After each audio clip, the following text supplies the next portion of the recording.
Hey guys, in this video you're going to be checking out the LDARC Tiny TX X8 radio, and this is an 8-channel transmitter. It's sort of got this sort of PlayStation Game Boy type controller here, similar to the Turnigy Evolution, but actually quite a bit smaller. No screens. It only binds to one receiver at a time. It's very economical. It's $35. Includes a small micro receiver, a little S-Bus receiver. And at first, when I first got this, I was pretty skeptical. I was like, well, this just looks like a toy transmitter. And I figured the sticks would have a really large deadband in the center, but it turns out that it's actually fairly usable. And there is actually not that much deadband in the middle. Now the sticks are, I would say, not quite toy grade, but not quite hobby grade. It's sort of in between. I'm not exactly sure what is being used inside here in terms of pots, but it does feel better than a typical toy grade gimbal, but it's not a hobby grade gimbal like you would find on, say, like the FlySky FSI 6 or Taranis or one of those other hobby grade radios. So just to go over the radio and its features here, we'll go ahead and I'll turn it on. There's an on-off switch here on the bottom. And we have some indicator lights here. There's a USB port here on the bottom for a micro USB cable. You can plug that into a charger like your phone charger, and that'll actually charge the internal battery, and I'll show you that in a second. There's some lights here. This light here, which is off, will be on if you're charging, and then turns off when the battery is fully charged. This light here is the power indicator, and then you have lights here for your channels 5 and 6. So instead of having switches, they have these buttons here that will go through the different channels on 5 and 6. So this will be 5 and 6, and actually it outputs different PWM signals. 5 and 6, or I'm sorry, channel 5 is basically just a 2-position switch, and channel 6 is a 3-position switch, and you use the buttons to go up or down the PWM values. So we'll just click these bunches. It goes up, and then it'll go from green to red here. There's 2 positions for channel 5, and then hit it again, and it goes to the other position. So there's 2 values that are given out, whether it's high or low. And then on channel 6 there's actually 3 values, so it goes from red to yellow to green. So there's 3 positions over here, and then you can go down using the other button. So instead of having a switch here, you use these buttons to cycle between the PWM values for those particular channels. And then this little white light here is for your RF indicator. So it means if you have a connection or not. Right now I'm not connected to anything, so it's white. Obviously your 4 main channels are going to be throttle, and you have yaw over here. You have pitch and roll over on the right side. So this is a mode 2 transmitter. It is available in mode 1, so you have to actually pick the other one if you want mode 1. You have trim switches here on the bottom, and they do give you an audible click, and then when it's centered it makes a different sound. So you can use this for trimming your main sticks here if you want to do that. Now in the back you have the battery, and there's a little battery bay here, so you just pop the cover off. The battery is removable, but I don't see any reason why you'd want to do that. You can just charge to the micro USB port there, and it's a pretty small battery. I think it's a 1S. Yeah, it's a 1S, and it's only 600 milliamps, and plugs here with a micro low-C connector. I'm not sure if there's replaceable batteries out there. I'm not exactly sure how long the runtime is. I didn't really get to use it a whole lot, but there is an indicator here as to whether when the battery loses power, then the light here will start flashing and stuff, and it'll start making noises when the battery goes down, when the battery level goes down. And it's all outlined in the manual. I'll show you that in a second here.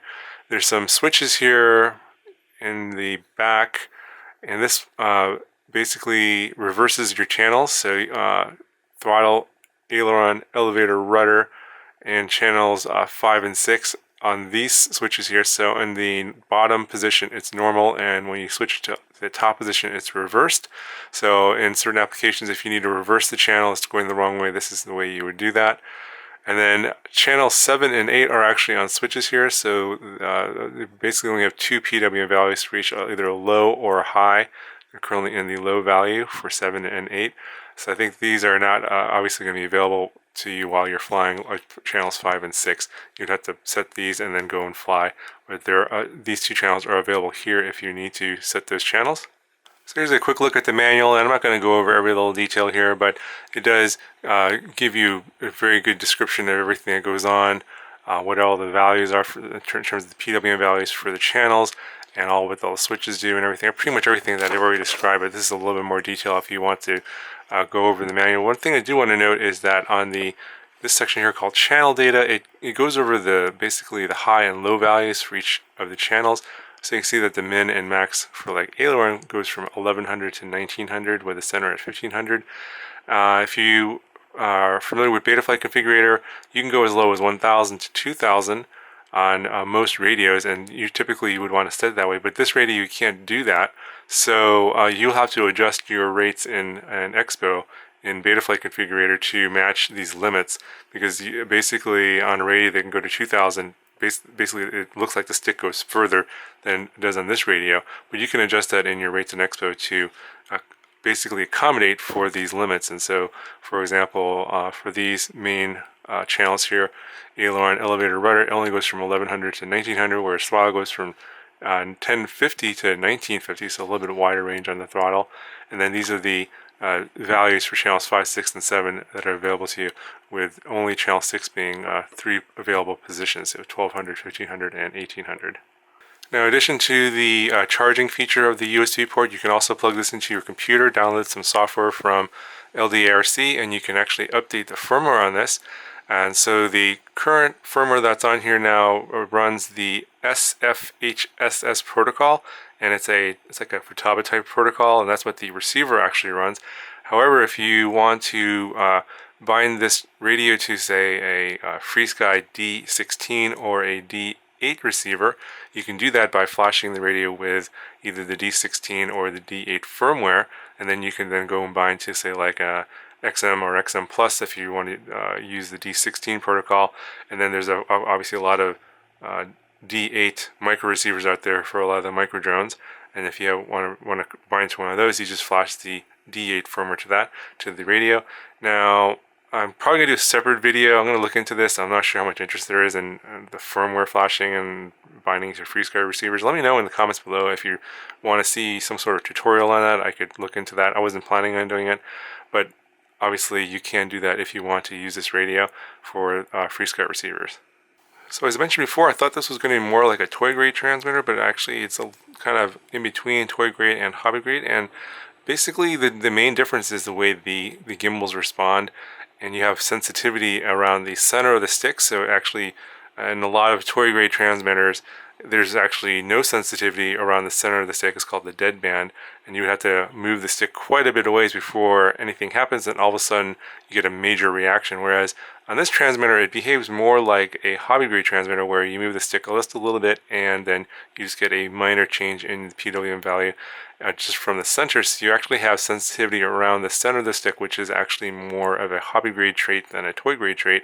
So in that sense, this is a much better transmitter than, say, like that toy grade transmitter that used the FrSky protocol that came with it was the DOS ELF, the little micro drone.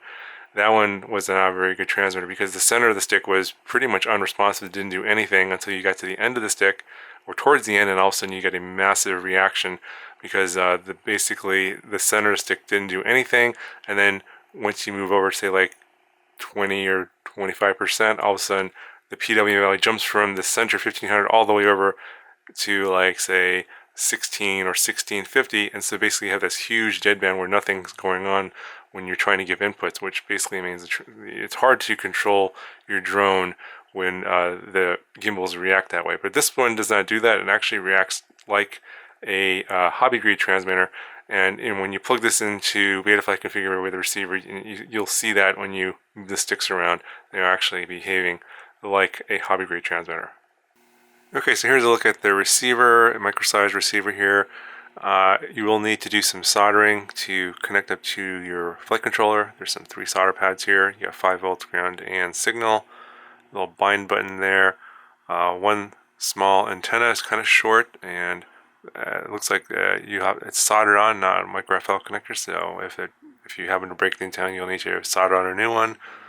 But there's not a whole lot to this receiver. One simple little board here, very tiny, and it's about the same size as the FlySky FS A8S receiver. You can see it's almost the same size and almost the same antenna, but this one has a removable antenna or replaceable antenna, and this has a little cover here so you can, and it also has a connector and a soldered points for connecting to your flight controller. So those are the differences. So this is probably going to be a lot lighter. It is an S-Bus receiver.